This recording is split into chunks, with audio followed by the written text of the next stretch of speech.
Boum. Boum, boum, boum, boum, boum, boum, boum. Il y a une caméra là, il y a une caméra là. Et c'est tout. Bonjour à tous, bienvenue sur ma chaîne YouTube. Alors, ça fait depuis exactement le 4 mars 2015 que je n'ai pas fait de vlog, donc ça fait depuis presque 1 an et demi que je n'ai pas donné de nouvelles directement.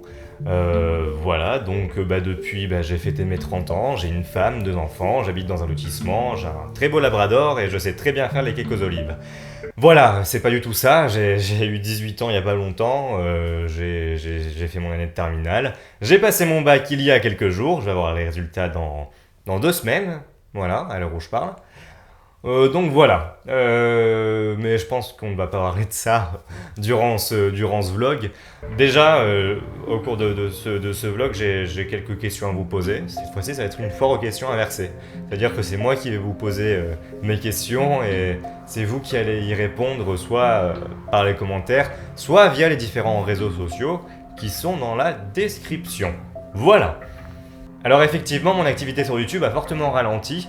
Mon dernier court-métrage date du 9 décembre 2015, enfin il a été publié le 9 décembre 2015. C'est La Montre, ça s'appelle La Montre. Sinon, après j'ai publié une musique il y a un mois de ça, je crois. Mais c'est tout, voilà. Alors je n'ai pas été très actif sur YouTube. Déjà, les cours m'ont un peu pris de temps, mais aussi en fait, c'est que je n'étais pas spécialement sur YouTube, j'étais plus passé sur SoundCloud parce que depuis un an, depuis plus d'un an, je fais de la musique. Donc je me suis dit, si je fais de la musique, autant aller sur SoundCloud. Le problème, c'est que ce n'est pas une plateforme aussi accessible que YouTube, et en plus de ça, j'ai un temps de mise en ligne limité. Je ne peux pas publier de manière infinie. Donc c'est un peu handicapant au bout d'un certain temps. Donc voilà, je vais revenir sur YouTube, mais c'est là qu'une question se pose. Je me dis, est-ce que vu que je fais de la musique, vu que ce n'est pas un contenu que j'ai toujours fait, est-ce qu'il faut nécessairement que je fasse une autre chaîne YouTube qui soit consacrée exclusivement à la musique ? Je me pose des questions parce que ça pourrait permettre déjà de bien répartir les choses. Comme ça, vous pouvez vous abonner si vous voulez écouter de la musique à cette chaîne YouTube là. Si vous voulez voir plus des courts-métrages, à l'autre chaîne YouTube. Le problème, c'est que d'autres personnes l'ont déjà fait avant moi. Et le problème, c'est que certains ont gardé plusieurs chaînes YouTube, mais d'autres, finalement, à la fin, ils se sont mis à tout recentraliser parce que ça ne valait pas vraiment le coup. Donc voilà, je vous pose la question, si vous faites des vidéos sur YouTube, si vous êtes visionneur, si vous êtes abonné, voilà, dites-moi ce qui vous paraît le plus judicieux et j'en prendrai compte. Et voilà, je vous tiendrai au courant sur ça. Je sais que je ne fais pas beaucoup de vidéos, mais ce n'est pas parce que je suis en manque d'inspiration, au contraire, c'est peut-être parce que je n'ai pas spécialement pris le temps de concrétiser ce que je veux faire. Il est fort probable qu'un clip musical sorte dans pas longtemps, ça va être normalement une reprise. Ça va être une vidéo un peu scénarisée, un peu mise en scène, donc avec de la musique. Voilà, donc j'espère que ça va sortir cet été, j'espère que ça va sortir tout court. Voilà.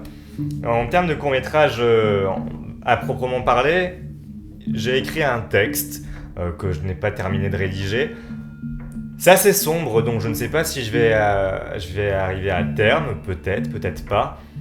Mais là aussi, c'est un point d'interrogation, mais en tout cas, c'est dans les tuyaux. Pour terminer, il y a une autre forme de vidéo que j'aimerais faire, mais que je n'ose pas faire parce que ce n'est pas la forme en soi qui pose problème, c'est plutôt le fond. J'aimerais faire je ne sais pas si un ou plusieurs vlogs à propos de sujets un peu plus sérieux en fait, parce que voilà, j'ai terminé mes années lycée, autour de moi j'ai pu faire quelques observations, certaines qui peuvent être assez surprenantes, d'autres même inquiétantes, je ne sais pas si le mot est bien mesuré, mais voilà, pour être clair, j'aimerais aborder le sujet des addictions en tout genre, donc que ça soit l'addiction à l'alcool, à la drogue, peut-être au numérique. Le problème, c'est que j'ai bien conscience que c'est un sujet extrêmement délicat, qu'il faut prendre des pincettes quand on en parle, parce que il faut éviter les raccourcis, les amalgames, les confusions, que malheureusement les médias comme la télé ou la radio n'arrêtent pas de faire quand ils abordent ce sujet-là, et ça m'énerve profondément, parce que c'est un sujet qu'on ne peut pas prendre à la légère et qu'on ne peut pas bâcler et qu'on ne peut pas parler de manière approximative, c'est inconcevable. J'ai assisté au mois de décembre à une conférence de 3 heures, sur les jeunes et l'addiction. C'était une mascarade, c'était une caricature, c'était grotesque et voilà quoi, ça n'aide personne, ça n'aide ni les parents ni les adultes pour comprendre éventuellement le phénomène, ça n'aide ni les personnes de mon âge pour s'en sortir éventuellement ou pour aussi bien appréhender le sujet. Ça enfonce seulement le clou et ça fait passer certains jeunes pour des écervelés irresponsables quoi. Donc ça m'énerve un peu.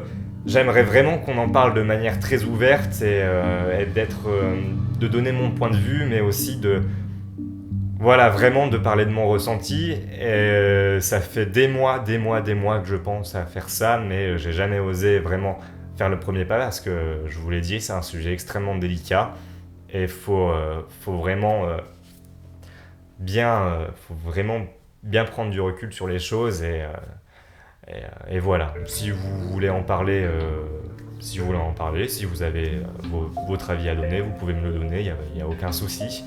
Mais voilà, je sais que je pense qu'il est important de parler de ce sujet-là et de revoir un peu les choses et de revoir notre manière d'aborder le sujet d'addiction. Et qui pour moi, ça a été, au niveau communication, ça a été un plantage monumental. Ça a été foiré. On a pris le jeune pour un idiot. Des fois, quand on me parlait, je fais mais c'est bon, on peut me parler normalement quoi, pour parler de ce sujet-là. Quand je vois que pour parler de l'addiction, il faut faire un carnet écrit entre guillemets en langage jeune. Donc hashtag je suis un gros kikou parce que j'ai 17 ans. Voilà, au bout d'un moment, ça fait plusieurs années que c'est comme ça et j'en ai un peu marre. Surtout que, au-delà d'être un simple adolescent, je suis aussi... j'ai des amis. Et en tant qu'ami, des fois, je suis assez inquiet de voir des proches de mon entourage qui commencent à se droguer, certains se droguent quotidiennement. Et on est un peu impuissant face à ça. Donc, du coup, j'aimerais vraiment en parler et expliquer que pourquoi certains jeunes de mon âge, puis certains jeunes tout court, en arrivent à là. Est-ce que c'est vraiment de l'irresponsabilité? Est-ce que ce sont que des simples conneries d'ado? Ou c'est quelque chose de beaucoup plus profond et plus grave? Voilà, j'aimerais qu'on en parle. Je crois que j'ai à peu près tout dit. J'ai à peu près tout dit, voilà. Au pire des cas, si j'ai des nouvelles à vous dire, je vous les dirai. J'essaierai d'être moins muet, si on peut dire ça comme ça. Et voilà, sur ce, je vous souhaite de très bonnes vacances, un très bon été, et puis on se revoit très bientôt. Au revoir.